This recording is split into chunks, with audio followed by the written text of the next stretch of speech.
Bienvenidos al canal Vida TV Play, espacio en el que creemos que el que descendió es el mismo que también subió, hablando por supuesto de nuestro Señor Jesucristo, quien vive y reina por los siglos de los siglos. Y si usted cree conmigo el versículo 10 de Efesios 4 que acabamos de leer, entonces creerá también lo que sigue diciendo la Escritura ahora en el versículo 11, que comienza así. Y él mismo, entendamos, el mismo que descendió y subió, o lo que sería lo mismo decir, el mismo Jesucristo constituyó a unos y hace una lista que separa con una coma, lo cual muestra continuidad. Jesucristo constituyó a unos apóstoles, a otros profetas, a otros evangelistas, a otros pastores y a otros maestros.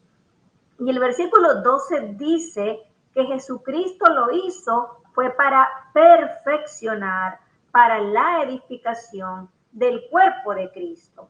Y además el autor dice que la duración de estos ministerios son hasta que toda la iglesia, usted y yo, todos lleguemos a la unidad de la fe y del conocimiento del Hijo de Dios.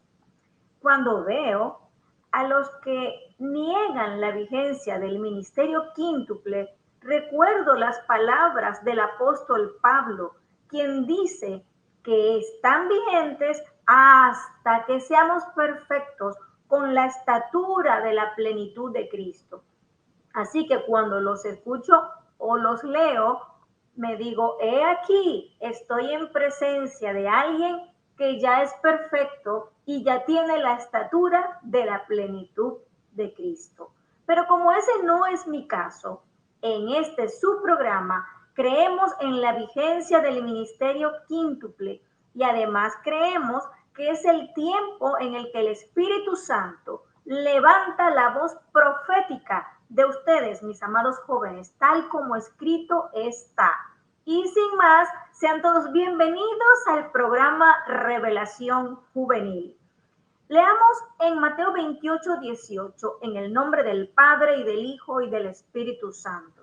Y Jesús, ya resucitado, se acercó y les habló diciendo, toda potestad me es dada en el cielo y en la tierra.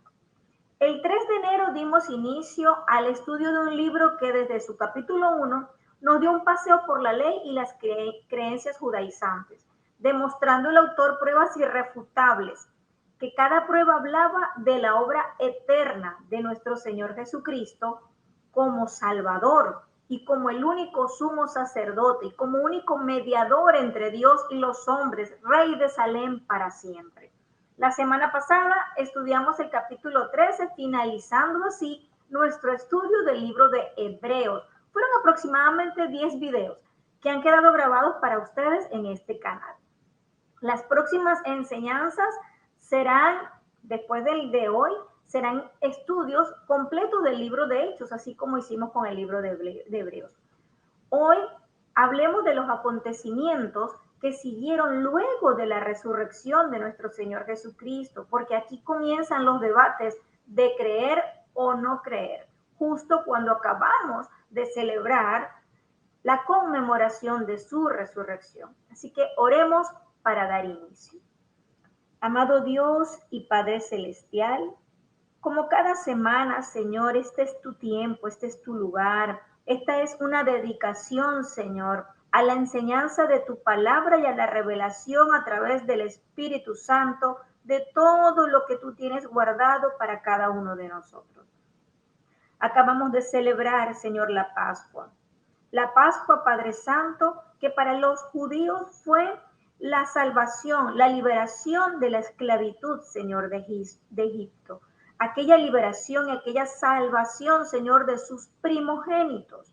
Y para nosotros representa la entrega del único Cordero, Señor, sin mancha, Jesucristo nuestro Señor, quien se entregó también para salvación de toda la humanidad.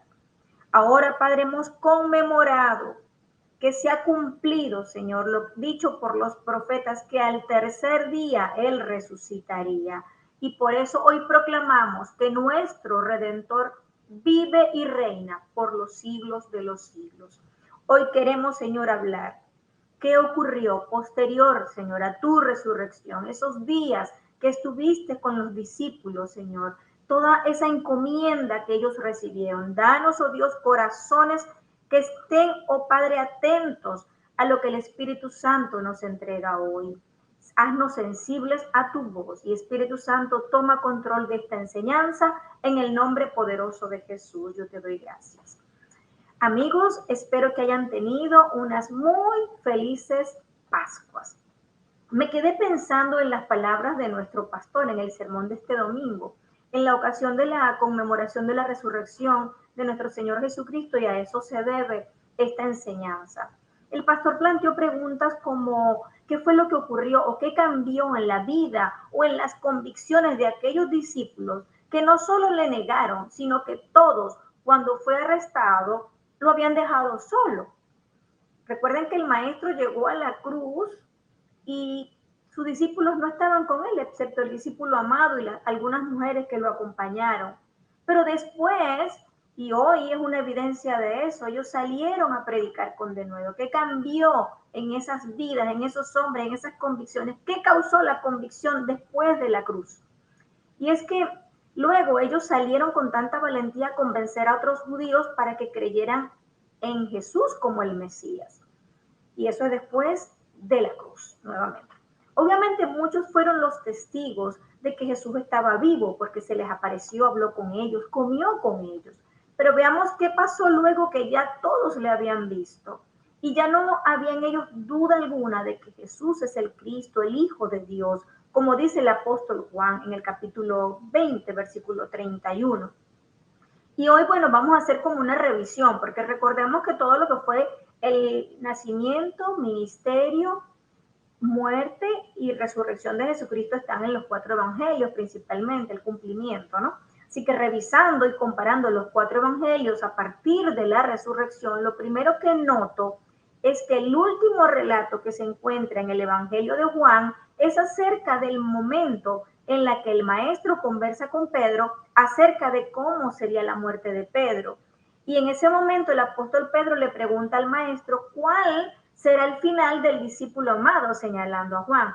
Y eso lo cuenta Juan en el capítulo 21, versículos 21 al 23. La respuesta del maestro fue: si quiero que quede hasta que yo venga, es decir, si quiero que el discípulo amado quede hasta que yo venga, ¿qué a ti? ¡Wow! Mira la confrontación que tienes tú que ver con lo que yo voy a hacer con él. Estoy hablando de ti. En palabras del maestro, hablemos de ti y no del otro. Conviene a cada uno de nosotros que nos ocupemos de nuestro llamado, porque es Jesús quien nos posiciona y nos comisiona como parte de su cuerpo. Y es Él quien decide incluso cuándo y cómo será el fin de nuestros días. Vemos al Salvador, antes de su ascensión al cielo, hacerle a sus discípulos una última visita. Y cada evangelio ya se había aparecido a varios testigos, pero esta es la última visita que reciben los 11 discípulos. Cada evangelio nos proporciona información importante y creo que consolidarlas todas pues nos da una visión completa de lo que fue ese momento. Mateo 28, 16 es el único que menciona que era en Galilea. Marcos 16, 14 nos dice que los 11 estaban sentados a la mesa.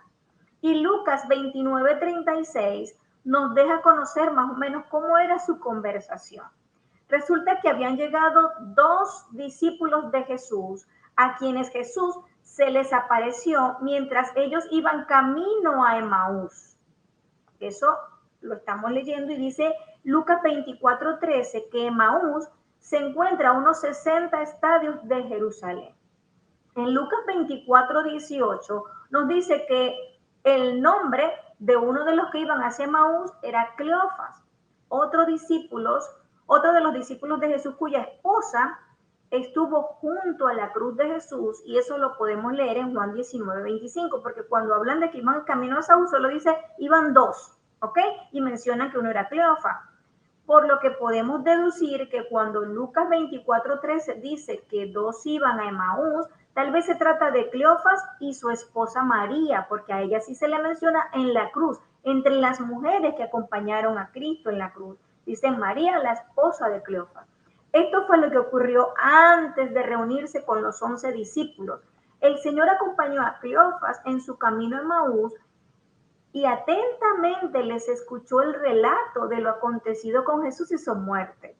Y al oír la forma como ellos mencionaban lo que había ocurrido y todo lo que los demás habían dicho y visto acerca de la tumba vacía, porque resulta que la piedra de la tumba la quitan no para que Jesús salga, sino para que todos pudieran contemplar que ya él no estaba allí. Entonces seguimos con Jesús y Cleofas y su acompañante y el camino a Maús, mientras les oye de cómo ellos no habían creído a las mujeres que le habían visto y tampoco a los ángeles que algunos otros vieron. Llamó a Cleofa y a su acompañante, Jesús los llamó en Lucas 24, 25 al 27, insensatos y tardos de corazón para creer. Y les enseñó lo que estaba escrito desde Moisés, que era necesario padecer al Cristo hasta el momento de su cumplimiento. Y cuando está con ellos, que se queda ya para la cena, cuando el Señor toma el pan frente a Cleofas y su acompañante, cuando los bendijo y lo partió, en Cleofas y su acompañante, los ojos, dice la Escritura, que le fueron abiertos. Y ahí le reconocieron. Y según Lucas, en el versículo 31, ahí el Señor se desapareció. En ese momento, esos dos, vemos según dice Lucas 24, 33, entonces se devuelven de Emaús a Jerusalén para contarles a los discípulos lo que ellos acababan de vivir. A estas alturas, ya no sé ni cuántos testigos han visto a Jesús resucitado, pero dice Mateo 16, 13, que ni a un Cleofas o su acompañante del camino, cuando ellos le cuentan, o sea, ni a uno de ellos, cuando les están contando a los 11 discípulos, ni aún así, los 11 discípulos les creyeron. Cuando el Señor se aparece a sus discípulos, voy a hacer una comparación entre tres evangelios, que es el que lo registra, esta parte. Dice Mateo 28, 17, que ellos le adoraron, pero que algunos dudaban. Eso lo registra en ese momento cuando el Señor se aparece. Marcos 16, 14 dice que Jesús en ese momento les reprochó su incredulidad y dureza de corazón porque no habían creído a los que le habían visto resucitado. Lucas 24, 36, cuando el Señor se aparece, dice que Jesús se puso en medio de ellos y les dijo, paz a vosotros. Habíamos mencionado que en Mateo leemos que la reunión con el Maestro resucitado fue en Galilea. Uniendo los tres evangelios, conocemos que al aparecérsele Jesús les dijo, paz a vosotros. Ellos le adoran, algunos dudan, y Jesús les reprocha su incredulidad y dureza de corazón. Eso es lo que acabamos de leer, y uniendo las tres porciones de los tres evangelios, sería más o menos en ese orden. Paz a vosotros. Se turbaron, pero ellos le adoran y algunos dudan, y viene el reproche de Jesús. Eso nos da la imagen completa del momento vivido por los discípulos. Lo siguiente solo se relata en el Evangelio de Lucas 24 a partir del versículo 37. Dice que había turbación, temor, espanto. Describe la sensación o la emoción o describe cómo se sentían ellos en el momento que aparece el Mesías. ¿Okay? Y el maestro dice, paz a vosotros. La pregunta del Salvador fue, ¿por qué estáis turbados? Y vienen a vuestro corazón estos pensamientos. El Señor ubica los pensamientos de sus discípulos en el corazón. Así hace la pregunta. Y con amor y paciencia les dice en el versículo 39 al 43, mirad mis manos y mis pies, que yo mismo soy. Palpad y ved, porque un espíritu no tiene carne ni huesos, como veis que yo tengo. Entonces ahí podemos entender que no solamente se aparece un espíritu, sino que se aparece alguien de carne y hueso. Porque el Señor dice que él tenía carne y hueso. El versículo 41, y como todavía ellos de gozo no lo creían y estaban maravillados, les dijo, ¿tenéis algo de comer? ¡Wow! El maestro murió hace 3 días y en su resurrección les dice, ¿tenéis algo de comer? Entonces le dieron parte de un pez asado y un panal de miel, dice. El 43 dice que él lo tomó y lo comió delante de ellos. El poder de Dios manifestado. Lo siguiente a partir del versículo 44 fue compartirles a los discípulos una explicación detallada, como lo hizo con Cleofas y con su acompañante, explicaciones de lo que era necesario que le aconteciese según lo escrito de él en la ley de Moisés, en los profetas y en los salmos. Y dice el 45, entonces les abrió el entendimiento. O sea que hasta la muerte de nuestro Señor Jesucristo, aun cuando Él les había manifestado no solo lo que iba a vivir, sino que estaba escrito de parte de los profetas, en la ley de Moisés y en los salmos, lo que estaba escrito acerca del Cristo, lo que tenía que padecer, ellos, digamos que todavía no había un entendimiento y fue necesario en ese momento que se les abriera el entendimiento para que comprendiesen las escrituras de la misma manera necesario para todos hoy. Seamos sinceros, que se nos abra el entendimiento. Le pedimos a través del Espíritu Santo que lo recibamos para poder entender los tesoros muy guardados en las escrituras, tanto del Antiguo Testamento como del Nuevo Testamento. En el nombre poderoso de Jesús. En el versículo 46 escrito está que al tercer día resucitaría de los muertos, le dijo el Señor. Y en el 47, y que se predicase en su nombre el arrepentimiento y el perdón de pecados, ¿en dónde? En todas las naciones, comenzando desde Jerusalén, dice el Señor. Dejamos el Evangelio de Lucas y leemos Mateo 24, 18 para ver allí al siervo humillado, ahora exaltado como Señor, habiendo recibido ahora la autoridad prometida, porque él dijo, toda la autoridad me ha sido dada. Y leemos que en el 18, el versículo 18, Jesús se acercó y les habló diciendo, toda potestad me es dada en el cielo y en la tierra. En los evangelios de Mateo y Marcos leemos la gran comisión, que todos nosotros como creyentes en Jesús tenemos. Así lo dice Mateo, tengo acá un cuadro en donde lo voy a leer, en Mateo 18, 19 al 20, dice, por tanto, id y hacer discípulos a todas las naciones, bautizándolos en el nombre del Padre y del Hijo y del Espíritu Santo, enseñándoles que guarden todas las cosas que os he mandado, y aquí yo estoy con vosotros todos los días hasta el fin del mundo. Y así se despide nuestro Señor en Mateo. En el Evangelio de Marcos 16, 15 leemos y 16, y les dijo, id por todo el mundo y predicad el Evangelio a toda criatura. El que creyere y fuere bautizado será salvo. Aquí agrega algo más. Mas el que no creyere será condenado. Los comentarios en la Biblia plenitud que encontré nos hacen mirar que Jesús desarrolló su ministerio y predicación a Israel y que ahora la proclamación de su señorío y el llamado a reconocerlo se extiende a todas las naciones, tal como lo indica en la Gran Comisión, a los discípulos. Incluso como una muestra del reconocimiento público tenemos el bautismo bajo la autoridad del Dios Trino, porque él habla del Padre, del Hijo y del Espíritu Santo. Adicionalmente vemos en el mandato de Jesús de las enseñanzas a proclamar, él asegura mientras la cumplen que su presencia será constante con cada uno de nosotros.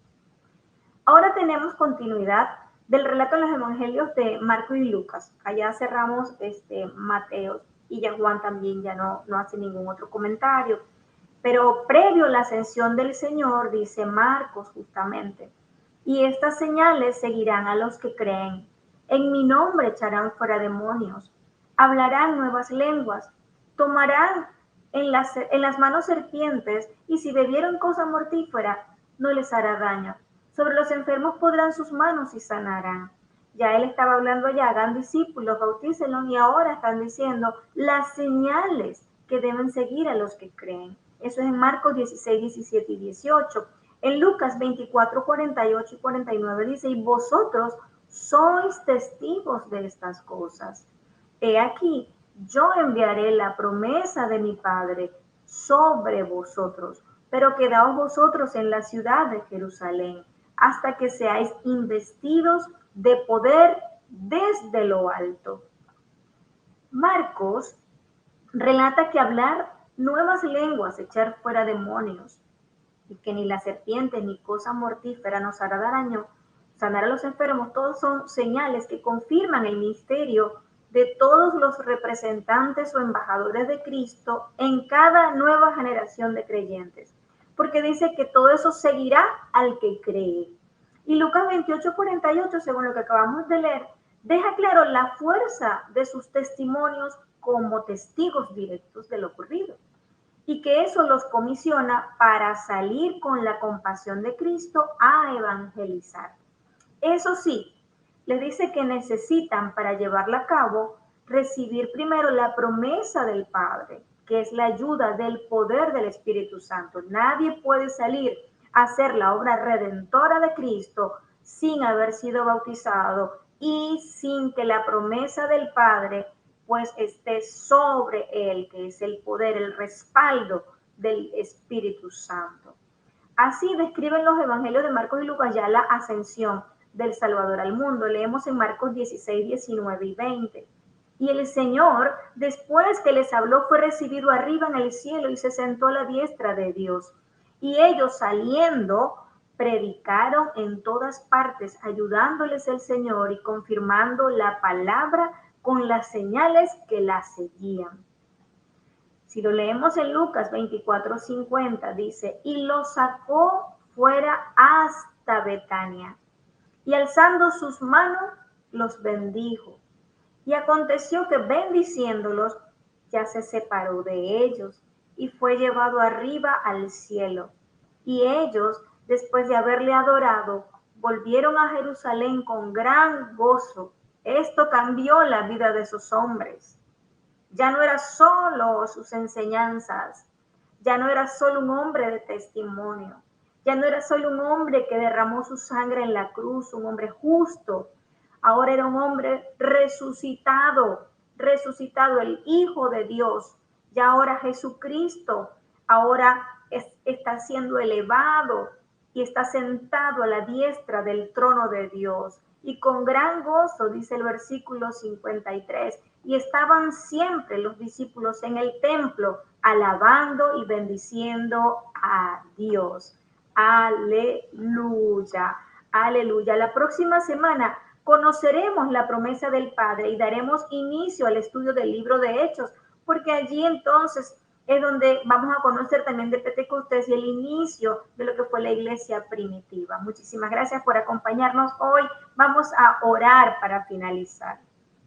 Amado Dios y Padre Celestial, Señor, según lo aprendido en este día, quiero pedirte, quiero rogarte, quiero suplicarte, Señor, delante del trono de la gracia, que cada uno de nosotros pueda hablar con la fuerza, con el gozo, con el denuedo, con la convicción de aquellos hombres, Señor, que no hubo duda en sus corazones, que pudieron ser testigos fieles, Señor, de que tu palabra es fiel y verdadera, que tú eres el Hijo de Dios, que murió, pero que también resucitó, que está sentado a la diestra y que viene una segunda oportunidad por cada uno de nosotros, que nos hacen vestido de autoridad y poder a través, oh Dios, de tu Espíritu Santo.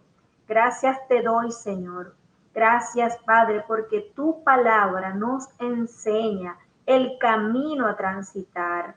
Ayúdanos a tener el compromiso con la gran comisión de llevar a otros, Señor, las enseñanzas. Y también, Padre de la Gloria, ayúdanos, Señor, para que todo el que conozcamos pueda escucharnos hablar de ti y que salga en su corazón la convicción de que puede, oh Dios, seguirte creyendo que tú lo acompañas todos los días, Señor. Yo te doy gracias, Padre, porque el mundo no nos puede quitar el gozo que viene de ti. Gracias, Señor, porque creemos en Dios Padre, creemos en Dios Hijo, creemos en el Espíritu Santo y creemos que hay un solo Dios, creador de todas las cosas. Hemos aprendido mucho, Señor. Yo te pido que tú selles ahora esta enseñanza y la firmes en cada corazón. Que así como dijiste, oh Dios, que los pensamientos vienen del corazón, que ahí queda afirmada esta palabra para que todos, oh Dios, tengamos en nuestros pensamientos de día y de noche tu verdad. En el nombre poderoso de Jesucristo y en él yo te doy gracias.